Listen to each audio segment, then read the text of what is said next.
It's that time again. A new campaign arises, and with it, a new character to play with. But what character to play? I mean, we have so many options, a long list. We've been brainstorming what feels like forever. What's that you say? Drawing a complete blank? Crap.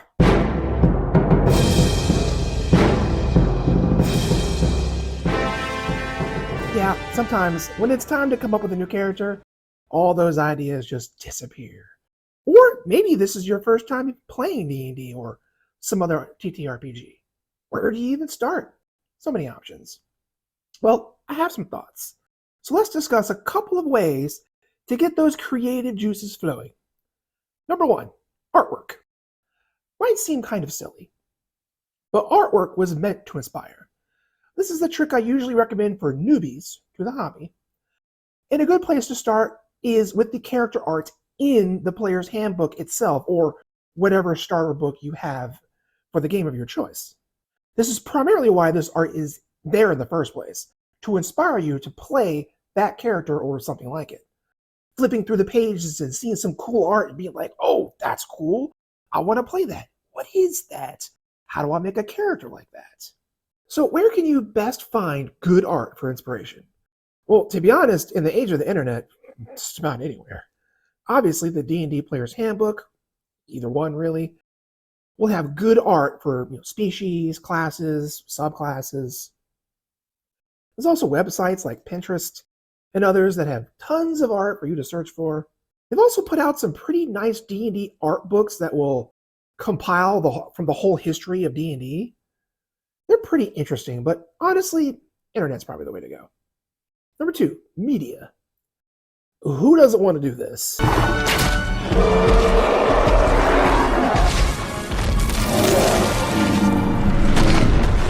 I'm personally partial to this. Media is one of the best places to find inspiration. Books, movies, TV shows, comics, yes, even music. Our first 5th edition campaign had a bard that was named Eddie Mercury. It's a lot of fun wanting to recreate your favorite characters from your favorite media. Want to play Legolas? Wood Elf Ranger or Fighter? Conan the Cimmerian? Human Barbarian Rogue Multiclass? Or maybe not. How would you do it? And we're not just restricted to classic medieval or fantasy tropes. You want to play Iron Man? Armor or Artificer? Part of the fun that is trying to figure out how to make your chosen character work.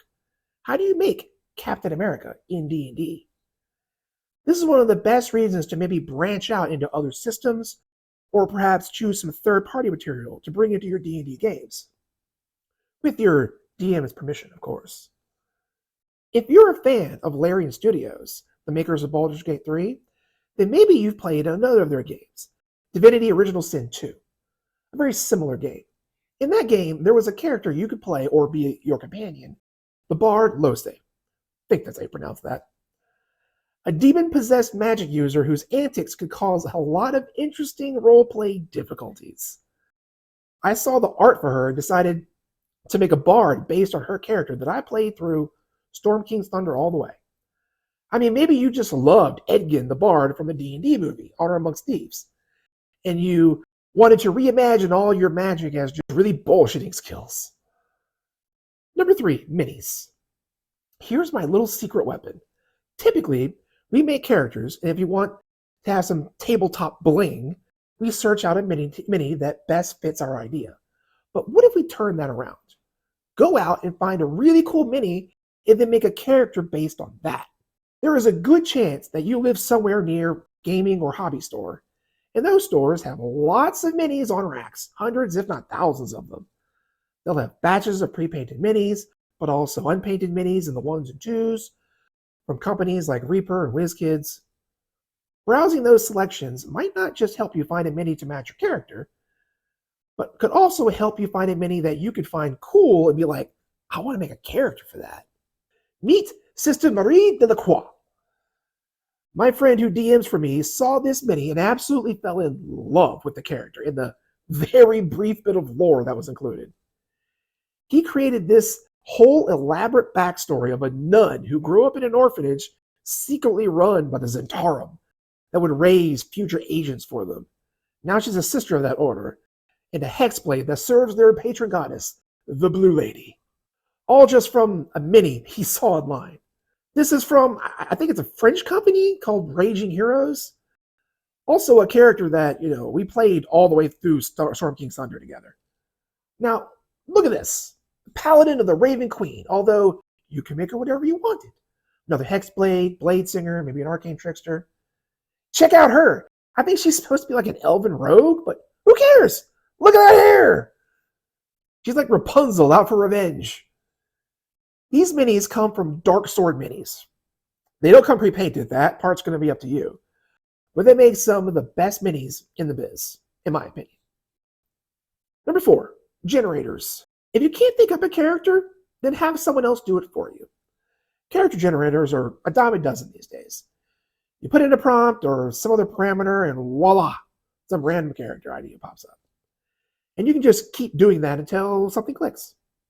Another more contentious idea is using AI for help. Either asking ChatGPT or something similar to come up with ideas to inspire you, or using a visual modeler to create images. This kind of falls into the art category. Visual modelers are just a generative AI that spits out random art based on your prompts. It can be fun to work with when you're just spitballing and trying to create a character. Some of my players have used that art for their character profile that's on the character sheet. Now, I know AI is a contentious topic in D&D, and honestly, really everywhere.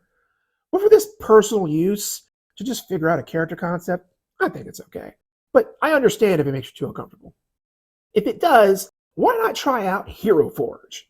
Hero Forge, which I think most people have heard of who are in the Ttrpg scene, is a 3D modeling program that can be used to 3D print miniatures. You build a mini using the program, and then if you want, you can buy the mini and have it shipped to you, or you can buy the STL and 3D print the mini yourself. Now, you might think that you would already need a character to really make use of this, but the truth is, not really. Just sitting down and playing with the different options of races and gear and mounts that you can add. The color function's fun too. You can have no idea what you want to play, but I promise you, play with the program for like half an hour, and you'll come up with something. Number 5, copying. This one might seem a little like the media category, but bear with me for a second. Let's imagine that you're watching your favorite D&D stream. Critical Role is a completely not obvious example.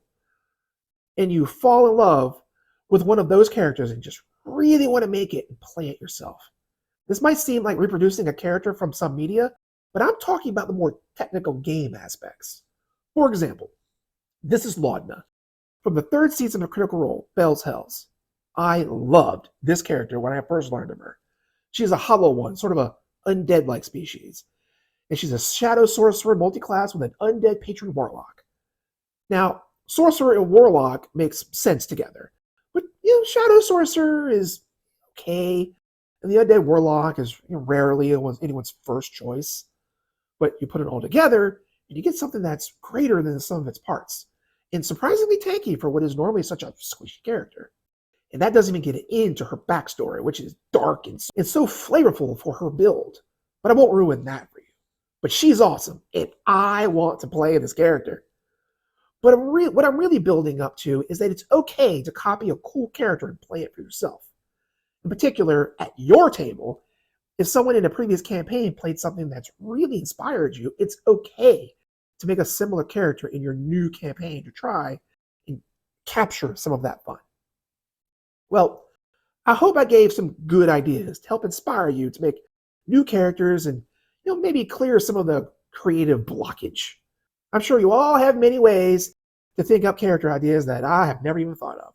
Please leave them in the comments below. While you're down there, please be sure to subscribe, ring the bell, smash that like button, and I'll see you next time on Roleplay Culture.